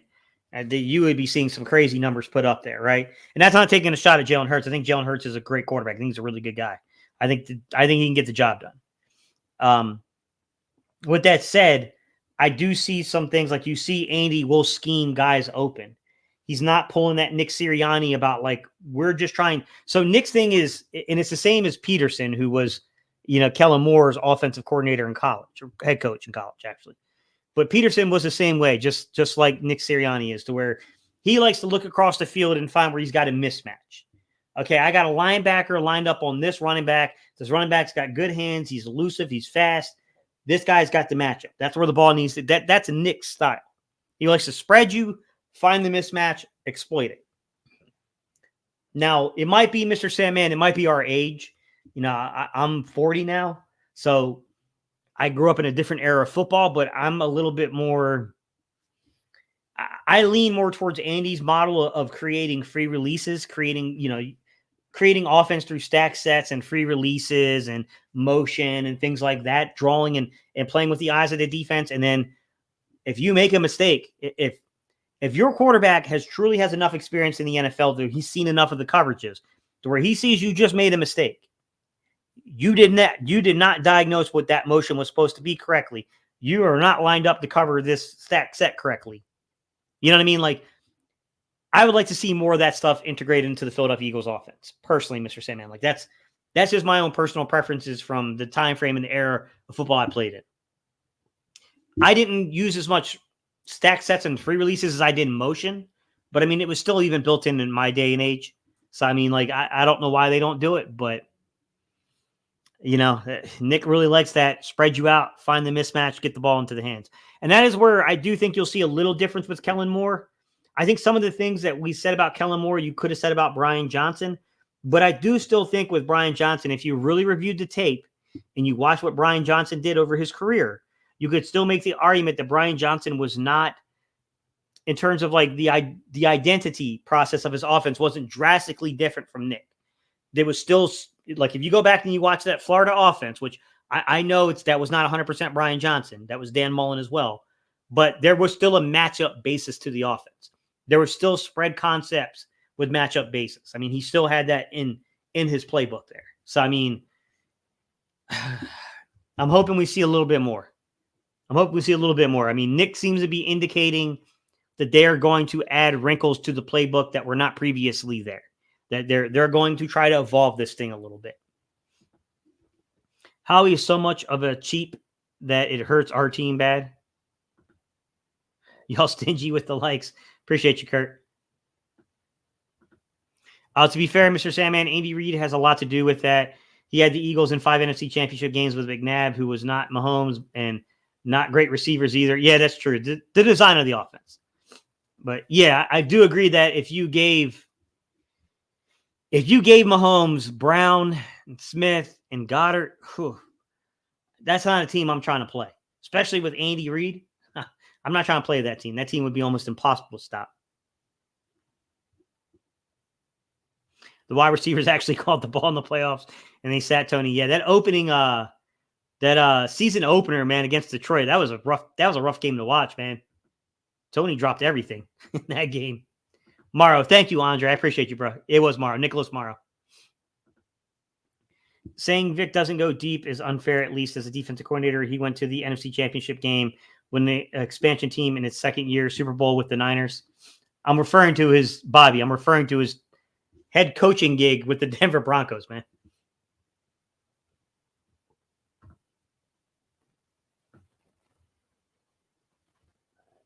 Transistor Zen, true, but Andy knows how to pick quarterbacks that can handle it. I think Andy gave Howie the green light to draft Hurts. Carter's going to be ticked this offseason. He was robbed. Hey, I mean, any external motivation, man. Most of these linebackers coming out are DBs with great speed that transition to the linebacker position. Nakobe Dean has been a linebacker his entire life. There you go. It's the instincts part of it. They need to scheme more 1-for-1 for Carter. He got the most double teams on our team as a rookie. I believe Fangio blitzes more than what people expect from him. I don't think it's not so much the total number of blitzes easy, it's the timing of blitzes. Like that's the thing. Like, I mean, to be fair, we were blitzing last year. I just thought we had horrible timing with times when we would decide to go all out blitz. I was like, what are we doing? With that said, I think it's going to really come down to they got to get better personnel too. Easy. I think coaching is going to bring consistency here. We had some personnel letdowns though as well. So I do think that they have got to find a way to get the personnel in position to be productive. One of those ways will be how they play the front. Like I was alluding to earlier, Clint Hurt, that Pete Carroll tree, if you want to take it to that direction, you know, they do run a lot of 43 under with the Seahawks, which does isolate your 3 technique on the weak side over the guard. So, I mean, it gives you an opportunity to get those one-on-ones. But to be fair, you know, you can always look at it and say, well, I mean, technically, your offense is going to dictate the blocking scheme. So, but that's the intent of going on the unders to get a 3 technique, that one-on-one matchup. What's up, Grant? It says, glad you're back, Gate. Love your content. Do you think this means we go with Edge round 1 and someone like TJ, Tampa, or Rakestraw in the second? Hard to say. I mean, we kind of talked about this earlier, Grant. If we trade it without a plan in place, would that be 4 defensive front players in the past 3 drafts? Right now, we have 3 in the past 2. If you count Nolan Smith and say he's on ball, so if we count it that way, and then said, obviously Jalen Carter this past year, and then obviously his former team or his current teammate and former teammate in Georgia, Jordan Davis. So I mean, like if it's the mathematical situation there. Then also just simply put, like, I mean, who's going to be available with the 22nd pick? I mean, who's the best player available? We know there'll probably be depth issues that they could potentially address. They could go the veteran route. I mean, even if they keep Hassan Reddick, they probably still need to add an edge player. I still think that they need a little bit there. You got Brandon Graham for probably 1 more year, and then what do you do post Brandon Graham? That's tough to say, man. 2 solid options if they get free are Kyle Duggar and Jabril Peppers. Pat Swilling years.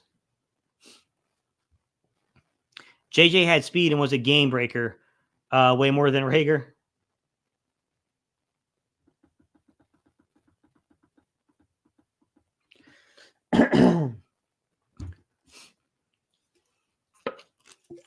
Sorry, Chris. I got like a nasal drip thing going on, man. So like right as I was about to respond to you, like it hit me where I had to like clear my throat.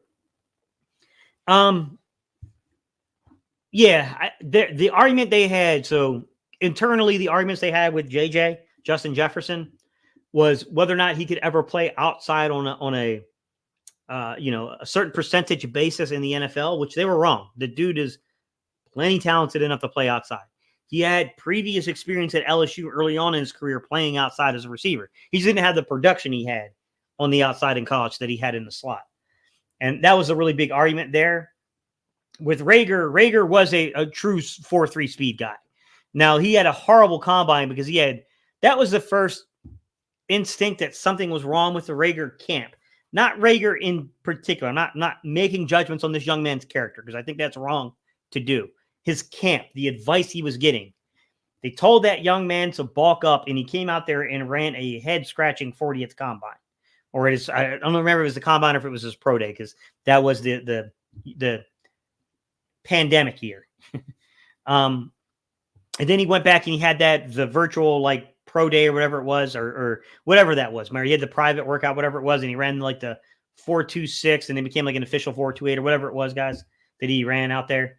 So, I mean, that should have been the first tea leaves that like internally with that camp, something wasn't right.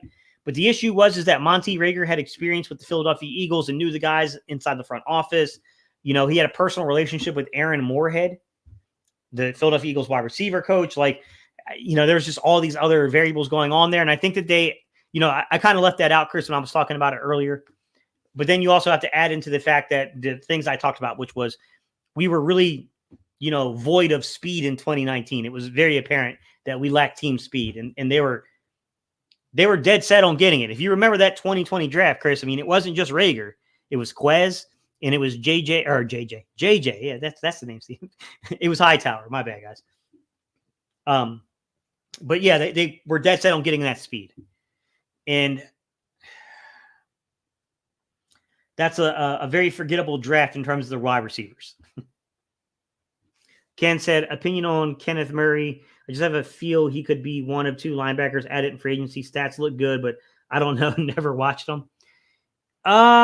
Complicated guy, Kenneth Murray. Prototypical. Let me go take a look at his combine measurements. If I remember, he was like a 6'2", 6'3", 240 guy, if I remember him correctly coming out of college. I remember him being kind of labeled as that, that prototypical linebacker type. So, I mean, he's going to give you that. If you're looking for that guy that could kind of mix it up, yeah, he was 6'2.5", so like basically right at 6'3", 241 pounds, and he ran a 4.52 40. So, I mean, like, yeah, he tested very well, to say the least, right? He had a 1.54-10 split. That's a heck of a 10 split for a guy at 240 pounds, guys. That's a dang good 10 split for a linebacker at 240. For sure.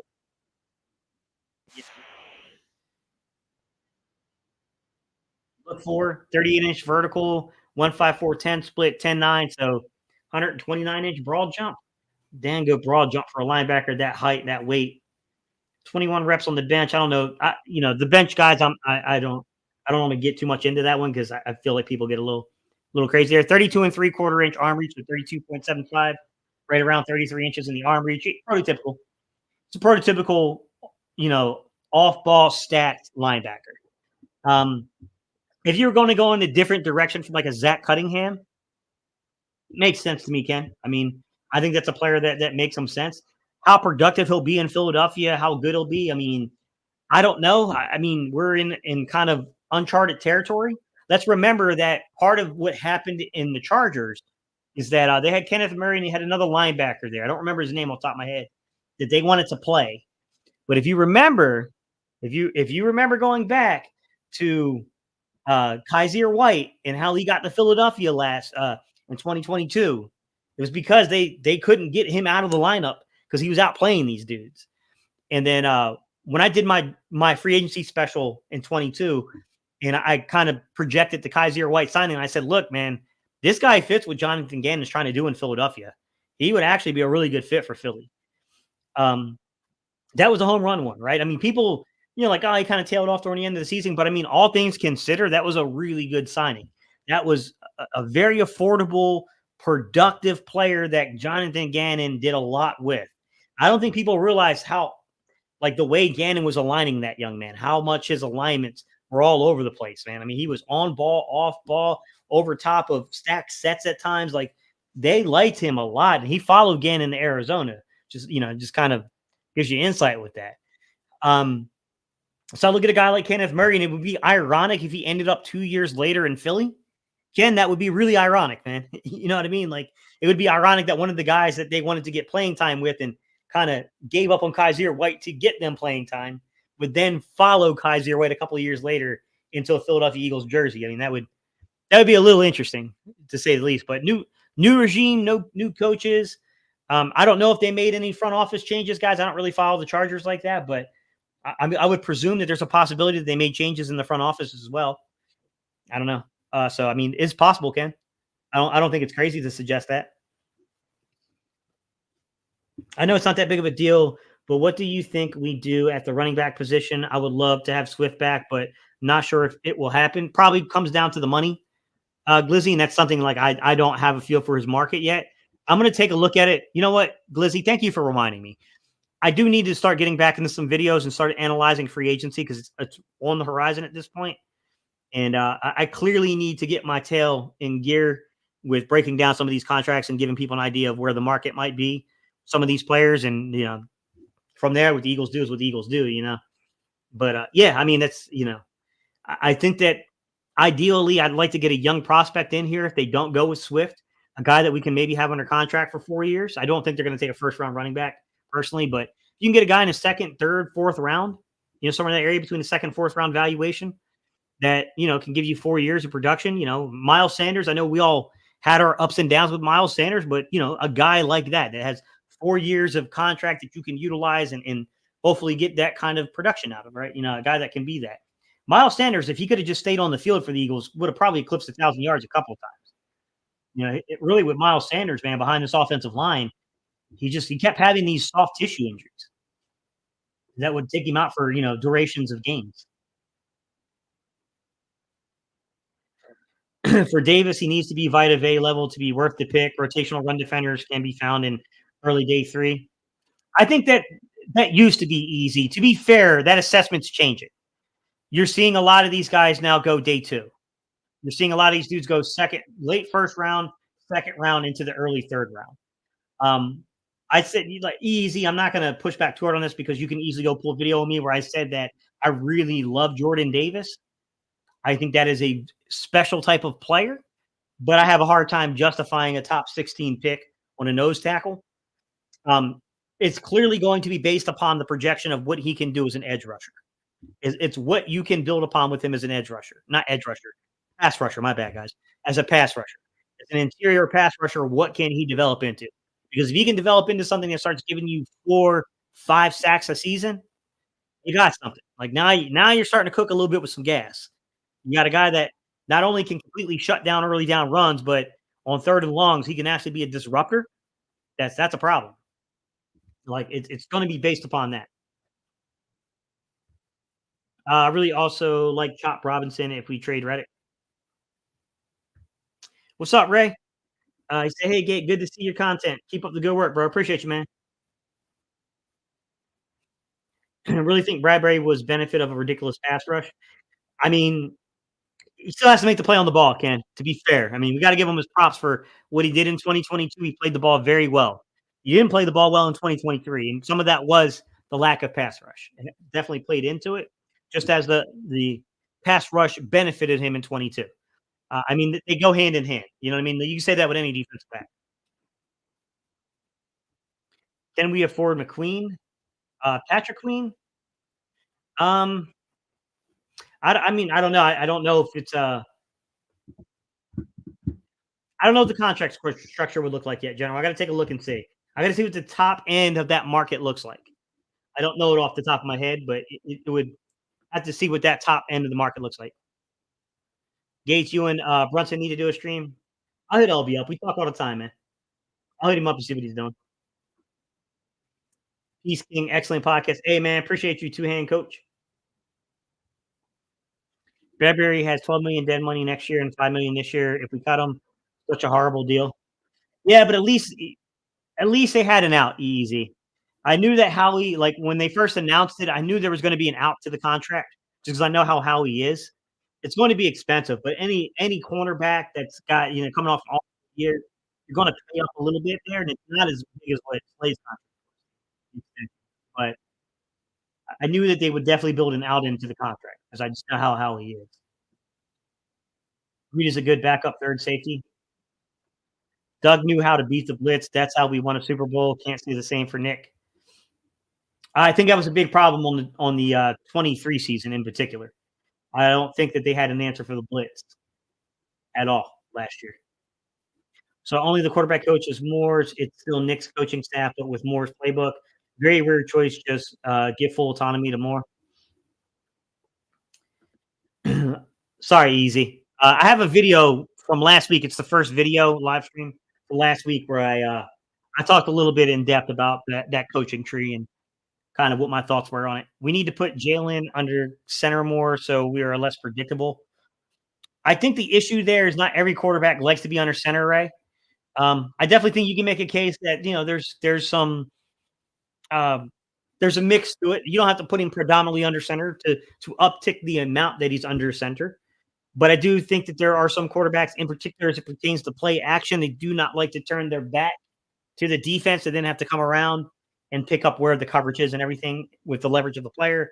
Not every player really likes to do that. A lot of guys prefer to be in shotgun and do play action that way because they can always keep their head actually downfield.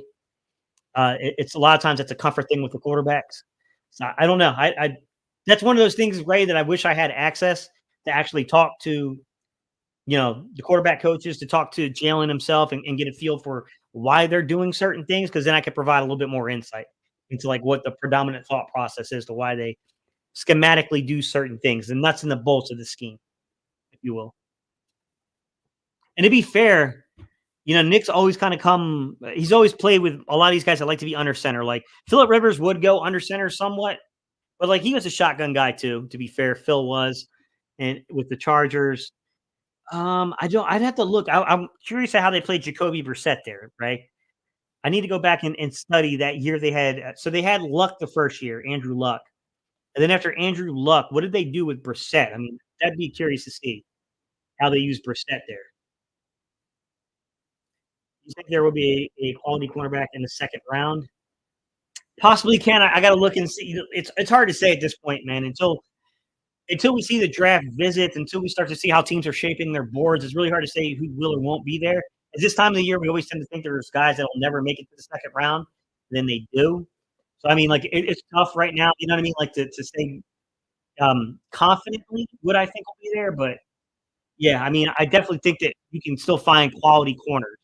But I do think that in particular, the end of that back 16 of the first round into the very early second round is kind of the sweet spot for corners at times.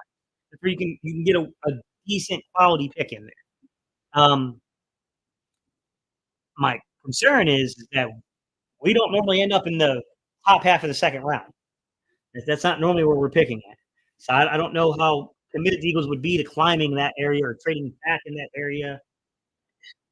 It's tough to say, man. Eagles always letting good players walk. Reddick, our best edge guy, and producing and underpaid. I wouldn't say that's kind of the point of what we were talking about earlier, Big Chris, is I wouldn't say that the door is closed on Reddick yet. My thought process is that normally when these things happen, it's because the agent and the front office are disagreeing on what the market is at the position.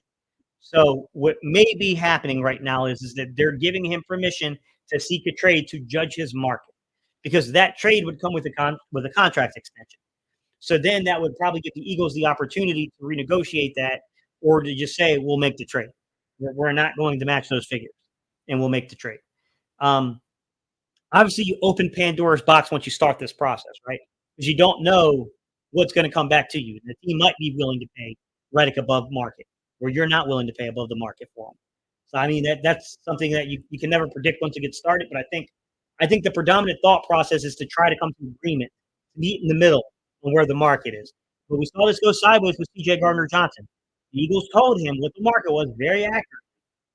C.J. Gardner-Johnson started to look outward. The Eagles were hoping to come back and meet in the middle. He didn't come back fast enough. The Eagles moved on to plan B, and then that happened. You know what I mean? So, I mean, like, I'm always a little – we already had an example of this going the wrong way last year. So I'm always a little hesitant with these things. But I do think that's the predominant as they're judging the market. Draft Trotter Jr. or sign clean.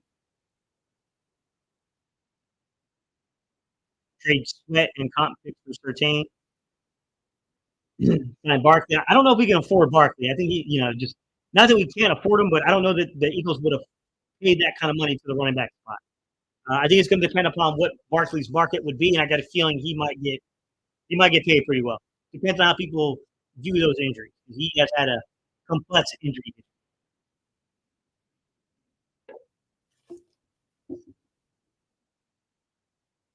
Lizzie said, if Kelsey doesn't come back, do you think we stick with Jurgens as his replacement, or do we secure that guard position? I think the plan is to move Jurgens to the center, and then Dean's going to be plugged in the right guard. He's the future right guard. But I mean, you know what I mean? Like, it could go either way. Listen, I mean, it could happen. I like Dickerson moving over to center over Jurgens. Your thoughts? I think they're going to keep him at left guard, man. I just think he's already playing at like a Pro Bowl level there. So I mean, like Jurgens isn't quite to that level yet, or he's like a Pro Bowl right guard. So I think that Jurgens is a little bit more natural at the center position than I think Dickerson is. Not that Dickerson can't be competent and can't be good there, but I do think that Jurgens has the movement. There's also the ability that comes with recognizing protection, recognizing pressure, and being able to adjust your protection, and how the Eagles look at guys like Jurgens compared to Dickerson, you know what I mean, compared to any potential rookie coming in, if they were to draft a guy or a free agent, if you will, because I mean that could be potentially a way they go as well. But I think the plan is Jurgens to move inside at center. Forgettable draft in one way to put it, Gates. Oh boy. Yeah. That was that's a hard one to revisit. Did you see Kansas City cornerbacks? That's what we need. Yeah, aggressive, fighting coverage. Yeah, I agree, man. I agree. Kellen Moore must be excited to coach a loaded Eagles offense like a kid in a candy store. He's got a lot of guys, man. Yeah, he's got a lot of guys there. Yeah. Why move Dickerson? He can't get to the second level. Jurgens has more athleticism than Dickerson. I think that's the way they're looking at it too. One above all is that it's not that Dickerson couldn't be quite good at playing center, but he's not a movement-based guy. I don't. He could climb the second level on like the outside zone stuff, but I mean, if you're blocking inside zone, I think they probably feel a little bit more confident with Jurgens doing that.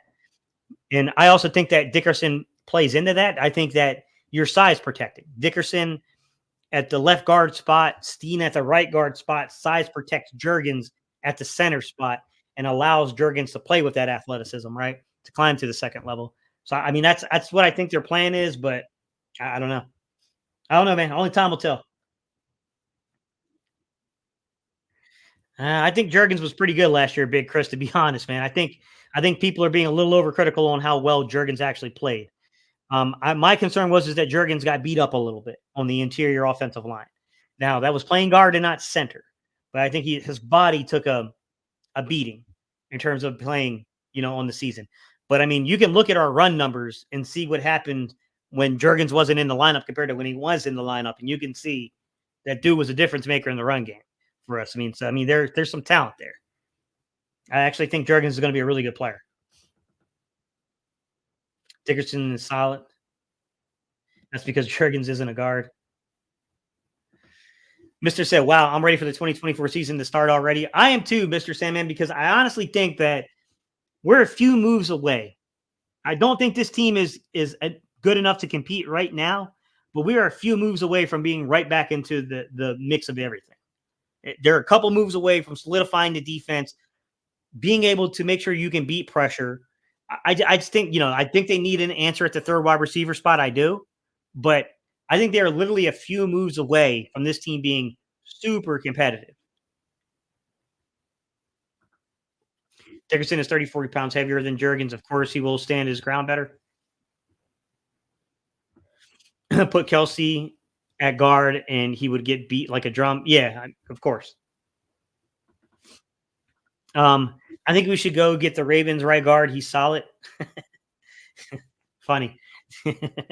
Top notch baller. I got what you did there, bro.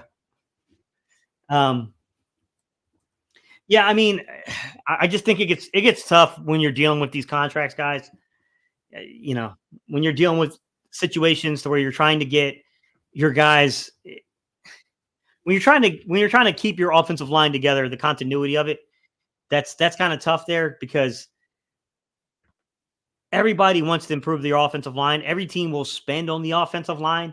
So it makes it incredibly tough to continuously keep your offensive line right, to keep that offensive line, kind of in play, keep it dominant throughout the years. I think that as the organization for the Eagles, we've been really lucky, man. I mean, we have been really, really lucky with the fact that we've been pretty fortunate with our ability to identify these guys that can play football. And don't get me wrong, we've had our misses. We've had our misses. We've had guys that we thought were going to be pretty good, and then we got them in here, and they weren't that good. They didn't play that great. But I think that you look at Isaac Seumalo. Isaac Seumalo was a good player, but he got expensive. I mean, I think they just had a hard time there. I think if Sayamalu and Kelsey, I think if the timeline was different with Sayamalu and Kelsey, I think Sayamalu probably would have gotten slid inside at center. Um, but I think there came a point where Sayamalu had to get bigger. He had to get stronger. Reports had him at 320, but I actually read an account from Sayamalu himself who said he got up above 330 actually to play right guard. So I just think that as time went on, he made that transition from eventually going from left guard becoming the future at center to where he realized he was going to be in the league and started building that frame and getting stronger, man. But yeah, I mean, it's timing sucks on that one. The Sayamalu one. Yates, I know you haven't dug in on prospects yet, but I would love to hear your evaluation on Max Melton as a boundary cornerback in the system. Max Melton. Let me. I need to review film, man. Let me. One above all, let me review his film, and in particular, playing on the boundary. So, yeah, let me take a look at his film. Let me see what is being said around him, and then I'll let you know. I'll let you know what I think about him. Do you think Vic Fangio will turn our D around? I think there'll be some competency there, Ray. I mean, I don't know if it's going to be like as dominant as Jim Johnson's D's were at times. Defense was at times as dominant as we were in the late '80s and early '90s at times. I'm not necessarily thinking it's going to get to that level, but can you have a guy that can make the right call to get off the field? That's what killed us in the back end of the season. We just couldn't get off the field. I mean, you got to be able to get off the field on third down. So even if it's just top 12 defense and between the 8 to 12 range, I mean, can we get off the field on third down? Can we create turnovers? Can we give more opportunities to the offense? I'll take an exchange off of being a top 5 defense to being that 8 through 12 rank, but we get off the field on third down. We're pretty good on third down, and we actually create turnovers. I'll take that exchange personally, Ray. Kevin Ziegler will get overpaid in free agency. Trust Stoutland to develop the young guys. My worry for Jurgens is he doesn't really have the frame to carry 290 plus pounds. He plays his best football around 275, 280. That's a bit too small. I think that's pretty much where Kelsey's at. I think Kelsey plays mostly around 285 to 295. We're in that area missing, if I'm not mistaken. I think we have to look at the market for a Goddard. He's been hurt a lot, and has been a lot of tight end talent in these last drafts. We have always been good at developing that position. I love Goddard, but it might be time to think we could get a second and a fourth and a solid backer. Gleazy, I wouldn't personally give up on Goddard because I don't think you can find that kind of talent even in the draft very often. You can find competent guys that are good, but Goddard's a different level. He's one of the top tight ends in the league. I do think you have a point about being concerned about getting options and getting depth behind him. I think it's time we made a bigger investment the way we did with Ertz, with Goddard for a couple of years. I think it's time to kind of make that type of investment behind Goddard at this point to make sure you got a guy to where when Goddard comes up on that third contract, if it breaks down and you can't afford him, you got an option behind him coming up the pipeline. I personally, that's the way I would lean with things. I don't know what they'll do though, man. We'll have to see, guys. All right, y'all. It's been over an hour and 42 minutes. I appreciate y'all so much for rocking with me. I got to jump off of here. Got some things, unfortunately, I got to do around the house, but I appreciate y'all, guys, and we will come back and we'll do this again either, we'll say Thursday or Friday, guys. We'll come back and we'll do another live stream. It might be Friday, but we'll come back and we'll do another live stream. We'll talk more in depth there, but I appreciate y'all so much. Hey, guys, listen. I had over 3,500 views on last week's live stream, and I have been out of the game for a minute. For you guys to come back to watch a video about the defensive coordinator from me after being out the way I was and then coming in at 3,500 views on over an hour-long live stream, hey, man, thank you all so much. I appreciate you guys so much, man. All right, guys, peace. I'm out of here.